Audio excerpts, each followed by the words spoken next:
Hello everyone, welcome to my weekly episode of Show Me How It's Done. I am your host, Lorna Bonus, and I'm a Canadian demonstrator, so if you need anything or have any questions, please don't hesitate to reach out. So today what I want to show you is a beautiful fun fold card featuring the Cottage Rose bundle. This is part of our main catalog, so the big thick annual catalog. You'll find this Abigail Rose suite. There's paper and ribbon and all sorts of stuff kind of hidden in here, and then this nice Cottage Rose bundle too. But I wanted to show you how to do this fun fold because it's one of the easiest ways for you to make a fun fold without having to waste any extra paper. So before we get into this card, if you'd like to follow along, I'm going to give you all the measurements as we go, but I have also put them in the description on the video. So feel free to just poke into those comments and take a peek. You can cut all your things and then follow along at your own pace later if you would like as well. So as I mentioned, we're using the Cottage Rose stamp set. This is going to be my main feature for my flower, my leaves, and then a sentiment of your choice. I went with Best Wishes because I needed to use this for a wedding card. But of course, this font is amazing and it's so fun in all of the different combinations that you can use. And if you have the die set, you'll find it's much easier to use these two large dies to cut out your flowers. So I'll show you what colors and inks that I used for those in a minute, but I just wanted to show you the whole set before we start. And the paper is also great. So as you can see, I've chopped my poor package to bits. I've been using it for lots of things, but it's such a subtle selection that it's really easy to add just even a strip of this to a project to kind of bring it to life, and it doesn't take away from anything that you're doing before. So there's always double-sided versions too to this, but it is, when you get it, a full package with 6 sheets of or 6 patterns of double-sided paper and 2 sheets of each.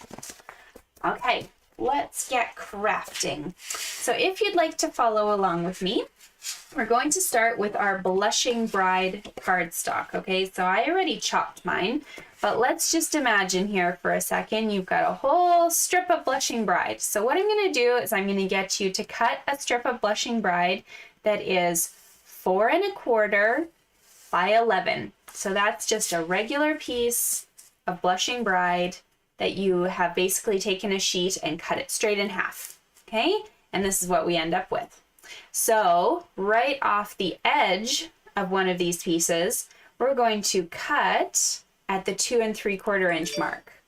So that is what gives us this fun little flap and an extra panel for the front of our card. And then of course you're going to have to score at, right now, what is 2 3/4. If you had left this hole and decided, hey, I'm going to score first, this would be your 5 1/2 inch mark. So I hope that makes sense, because this section is 5 1/2 inches, this section totals 5 1/2, and then I just cut it in half so that I have these 2 pieces. So if you're doing this individually, what you would need here is a piece of 8 1/4 by 4 1/4, scored at 2 3/4, and then separately cut yourself 4 1/4 by 2 3/4. So that's another way to do it if I have confused you this way. But I wanted to show you how easy it was to basically use an entire sheet of cardstock and get 2 full cards out of this. Okay, so let's talk about the pieces that you're going to need to decorate here. So we need some crumb cake, of course. We're going to need 1 large piece. This is 4 inches by 5 1/4. That's going on the inside of our card right here. And then a piece of Very Vanilla to write on. This is going to be 3 3/4 by 5. Before I attach these though, I am going to do some stamping, so that's why I haven't put those into place yet. We'll do that in a second. But if you close your card up here and put this one right next to it, we need a piece of crumb cake for each of those panels. So these are going to measure the same because of course our pink bases are the same. That's my Blushing Bride. So I measured these ones at 2 1/2 by 4, and you'll need 2 of them. So one goes on the front of your card and one goes on your little panel that we're going to be decorating right here. Okay, and then a couple last things that you're going to need is some sort of designer paper, whatever pattern you want to use. That's going on the front panel here. So it's going to be 2 1/4 by 3 3/4, and that will go right here. Okay, so we haven't done any attachments yet because I do want to do a little bit of stamping. Okay, so what I'm going to do is I'm just going to start with the pieces that are on this front panel because I don't need to do any stamping on those, so they can be attached quite simply right now. So I'm just using double-sided tape. That's my adhesive of choice, but if you'd like glue or even the seal, then go ahead and grab those for now. So these two pieces right here, move that out of our way, just turn them both over and put adhesive on the back. I'm not popping this up because I do want to add dimension when I add this piece here. Okay, that's where I'm going to be adding quite a bit of lift. So you don't want two in there. Hi, Shauna. Oh, thank you so much for the compliment. Yes, if you're watching, please say hi. Love to see who's here. Shauna, it's been way too long, so I'm so glad to chat with you. Okay, put these two together. And you're good to attach this now to the front of your card.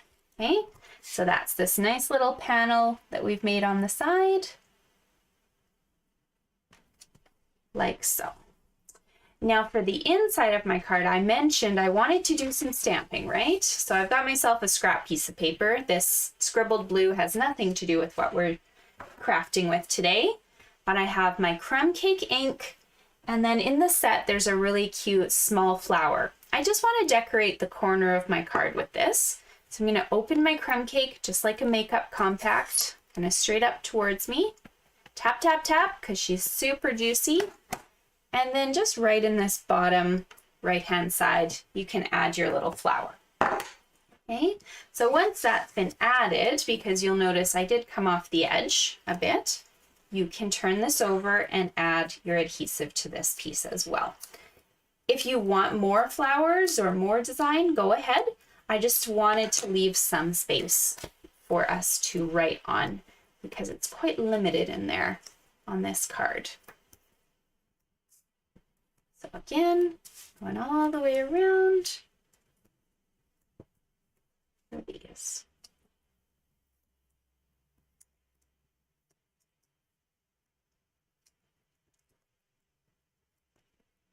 So our crumb cake is the larger piece, so that will be going down first. You just try and make sure it's as centered as it can be for you. And then go ahead and put your vanilla on top.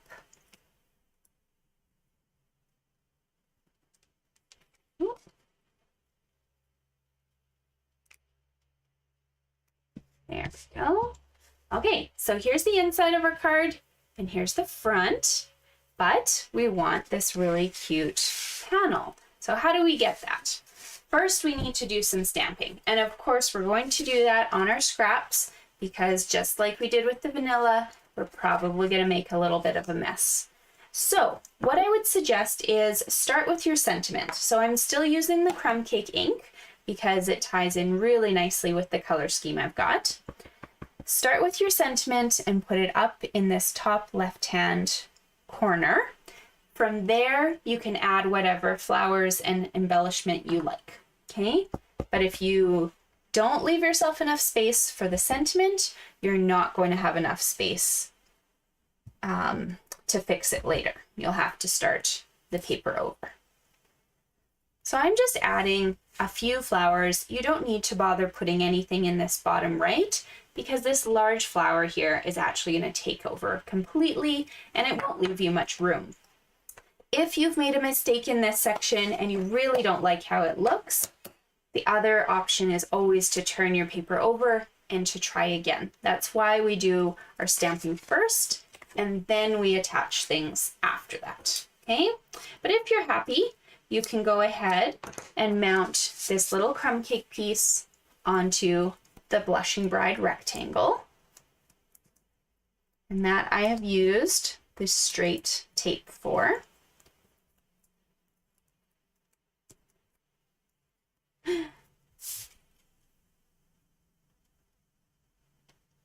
I love when you guys use your lunch hours to hang out with me.